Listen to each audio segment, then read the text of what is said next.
Bom, pessoal, esse é o vídeo número 7 sobre o capítulo 6 de apresentação do Brasil, do componente curricular Cultura e Sociedade Brasileira. Como vimos até esse momento, a situação é mais ou menos a seguinte, então, do ponto de vista da nossa relação com a modernidade, né?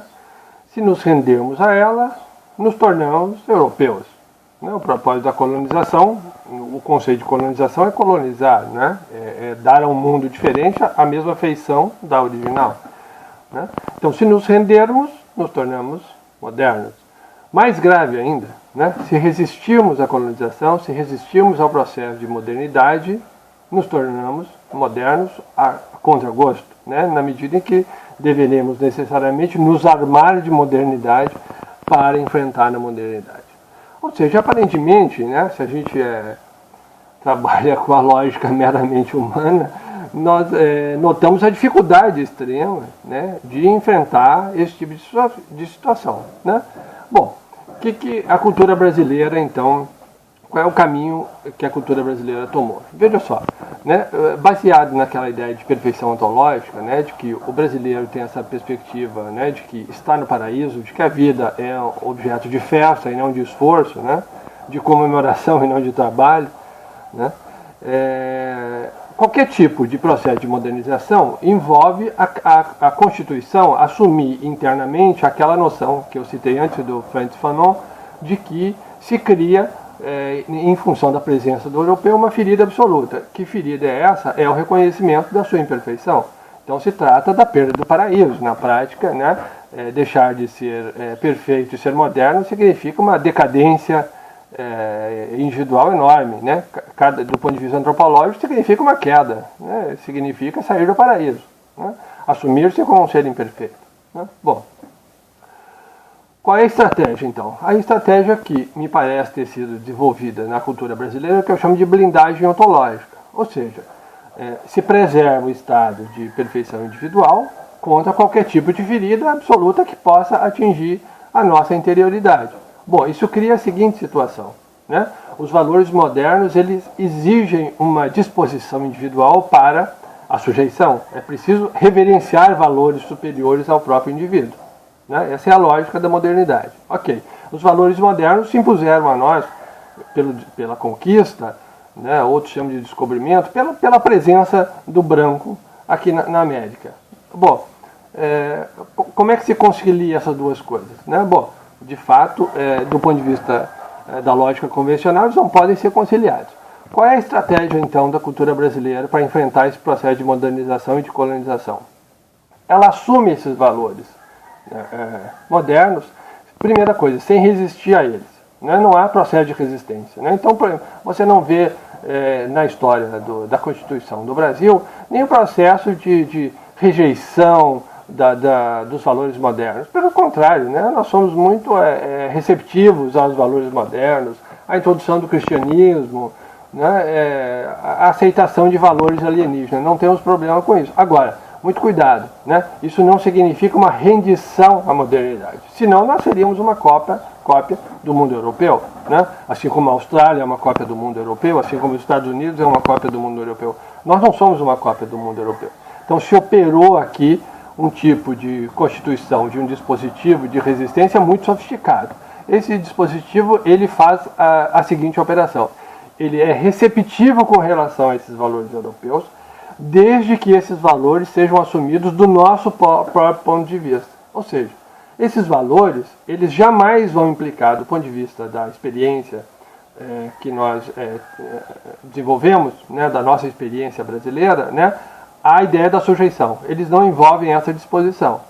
Então, de certa maneira, como esses valores exigem a sujeição, nós os experimentamos, digamos assim, numa espécie de superfície distante de nós mesmos, né? De tal maneira que eles não nos afetem profundamente. Então isso constitui uma espécie de, o que eu chamei no livro, a apresentação do Brasil, de uma espécie de vida cênica, né?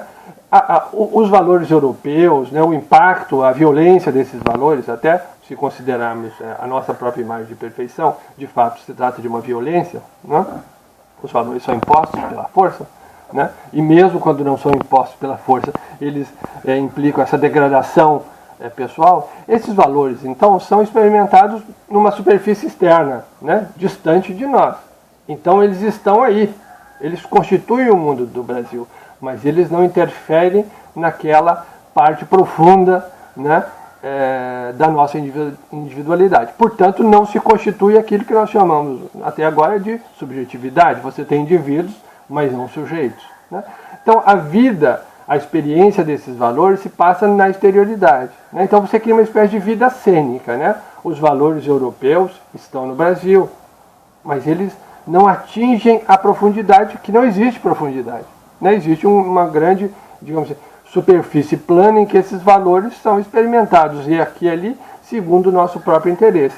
Interesse principal que diz respeito à preservação da nossa autoimagem de perfeição, né? Então, esses valores estão ali, digamos assim, como adereços, né? Nós os vestimos e os retiramos quando nos é conveniente, né? Veja bem, os valores não têm poder de sujeição. Portanto, nós lançamos mão desses valores segundo o nosso próprio interesse pessoal, de preservação da nossa felicidade, da nossa perfeição. Eles não nos constrangem a adotar determinados dispositivos. Vou dar um exemplo que, a essa altura, nós estamos em 2017, né, todo mundo deve estar cansado de assistir telejornal e os casos de corrupção. Você analisa, digamos assim, a política institucional brasileira, você inevitavelmente vai dizer, olha, mas isso é um jogo de cena, porque o que interessa não é dito, né? E de fato, veja bem, jogo de cena, pense nessa expressão, né? Ela faz referência àquilo que eu chamei de vida cênica, cara, do ponto de vista político, né? Se você notar bem, esse mesmo dispositivo de, digamos assim, de ter uma aparência de modernidade, né? Desenvolver essa aparência de modernidade, mas preservar essa imunidade a qualquer tipo de sujeição, ela preside qualquer tipo de relação nossa com o processo de colonização, com os valores modernos, né? Então, veja bem, isso implica, qual é a sofisticação aí, né? Não é que os valores modernos, eles são expulsos, digamos assim, ó, aqui há uma linha e eles não entram. Nós não temos esse problema. Nós não temos problema usar termos estrangeiros, né? Às vezes os franceses começam polêmicas sobre a invasão e a deterioração da sua língua em função da influência da língua inglesa. Nós nunca presenciamos esse tipo de reação no Brasil, a não ser em casos muito esporádicos de alguém muito conservador. Nós não temos esse tipo de disposição, nós somos uma cultura aberta a qualquer tipo de influência. Cuidado, desde que essas influências sejam absorvidas segundo o nosso próprio ponto de vista. Sempre assim. Então, o dispositivo fantástico, que me parece um dispositivo cultural fantástico, para o qual a gente quase não dá atenção, é a extrema sofisticação desse dispositivo. Por quê?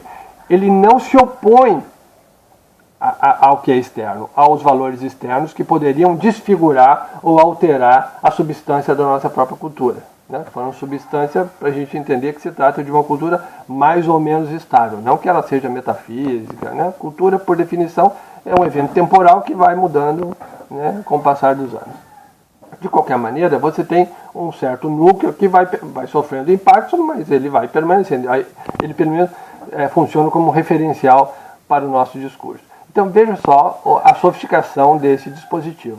Mesmo enfrentando a energia dos valores europeus, que tem aquela tendência a impor a sua adoção, mesmo quando se tenta resistir, né, nós inventamos um dispositivo extremamente sofisticado, porque permite inverter a lógica da modernidade. Se ela se expande, né, passou um fantasma aqui, se ela se expande de maneira exponencial, né, nós criamos um mecanismo que permite que nós também resistamos de maneira exponencial. Quanto mais nós nos expomos a valores modernos, mais brasileiros nós nos tornamos, porque esses valores eles não recaem na subjetividade, eles não implicam uma profundidade que viria a envolver qualquer ideia de sujeição. Pelo contrário, eles são assimilados segundo nossa própria condição ontológica de perfeição.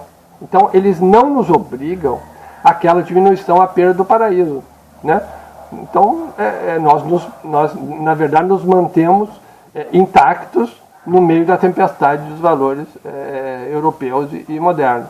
Né? Nós assimilamos esses valores segundo a nossa própria disposição individual, não subjetiva. Né? Então você tem, na verdade, um mecanismo que nos auxilia a preservar essa enorme autoimagem de perfeição. Né? Ele resolve, a gente vai desenvolver isso nos próximos vídeos, como em cada situação específica você vai ver a duplicação, né, ou a presença desse tipo de dispositivo. Então, veja bem, né, só para dar, vou dar um outro exemplo na questão da política. Todas as narrativas de justificação da criação do Estado moderno na Europa, eles passam por uma necessidade antropológica. Sei lá, se você pega o Thomas Hobbes, você vai ver o seguinte, bom, o problema que justifica a criação do dispositivo estatal na Europa, na perspectiva do Hobbes, é que o homem é um ser violento.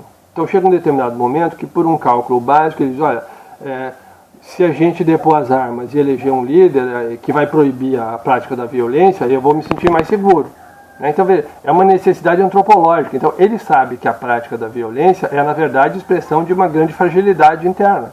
Então, ele precisa suprir essa fragilidade, ele precisa de segurança. Ele pratica a violência como defesa, né? Como defesa e para se apoderar dos bens que ele necessita para a sobrevivência. Se você pega, por exemplo, outra justificativa, a justificativa do Hegel, mais sofisticada, no sentido que envolve uma série de mediações, sociedade civil, etc., você vai ver que o Estado também vem como uma espécie de coroamento de um processo para coibir a violência interna.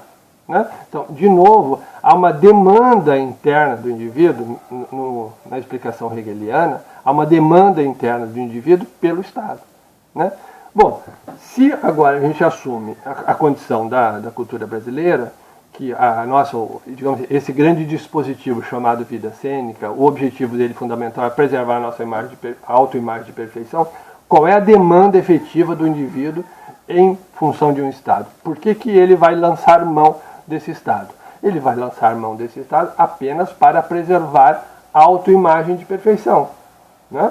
Não há nenhuma necessidade interna. Então, as instituições do Brasil, elas não têm nenhum vínculo com uma base antropológica, com uma necessidade interior, digamos assim, uma necessidade profunda dos indivíduos. Então elas compõem esse grande panorama cênico. Né? São instituições exteriores, elas são frágeis porque elas são exteriores. Elas não foram criadas a partir de uma demanda interna, orgânica, baseada nos indivíduos. Os indivíduos não precisam dessas instituições. Né? Então elas são utilizadas para a promoção individual. É o que você pode chamar, acabei de citar, de corrupção no mundo político, né? Mas as pessoas querem, na verdade, se promover em algum sentido material ou publicitário a partir dessas instituições. Elas servem, portanto, a interesses individuais. Essa é a lógica das instituições no Brasil, qualquer instituição. Né? Por quê? Porque lhes falta essa base antropológica. Que base é essa? A necessidade. Não há uma necessidade, não há uma fratura aí. Não há uma ferida absoluta. Né? A colonização não produziu uma ferida absoluta em nós. Portanto, não produziu uma necessidade. Portanto, as instituições, elas são cênicas, elas são adereços que nós usamos, não usamos, usamos umas, não usamos as outras. Né? As próprias instituições não têm consistência interna, elas vão mudando ao longo do tempo a sua própria finalidade. A gente vai analisar isso um pouco mais adiante nesse curso. Mas, fundamentalmente, né, esse dispositivo, ele permite ver que há um descolamento entre base antropológica, se a gente comparar isso com o dispositivo moderno, em que há uma relação orgânica, né, em que as instituições elas foram criadas para resolver problemas de base antropológica, você vai ver que há um descolamento entre uma base antropológica que é blindada, esse é um termo, né, que eu uso no livro, a blindagem ontológica, essa base antropológica ela é blindada, portanto as instituições elas estão aí, mas elas escorrem sobre uma superfície, elas não penetram, né, porque não há profundidade. Portanto, elas não têm vida orgânica. Né? Elas são roupas que nós vestimos no carnaval. Passado o carnaval, nós trocamos de fantasia. Né? Então, é o mundo da fantasia, né? Em que as instituições, os dispositivos de convivência social, eles estão aí apenas em função do interesse individual. Não é o interesse individual que serve às instituições, são as instituições que servem aos interesses pessoais. Né? Isso que nós chamamos de corrupção é, na verdade, corrupção política, é, na verdade, a essência, né, da experiência cultural brasileira, né, de que as instituições sirvam, né, e garantam uma continuidade dessa autoimagem de perfeição dos indivíduos. Né? Vocês verão na sequência desse curso como esse dispositivo da vida cênica, ele se duplica, na verdade não se duplica, ele aparece em várias instâncias diferentes da nossa vida com a mesma função, né? Proteger o indivíduo, proteger a autoimagem de perfeição do indivíduo. Ok? Até a próxima, então.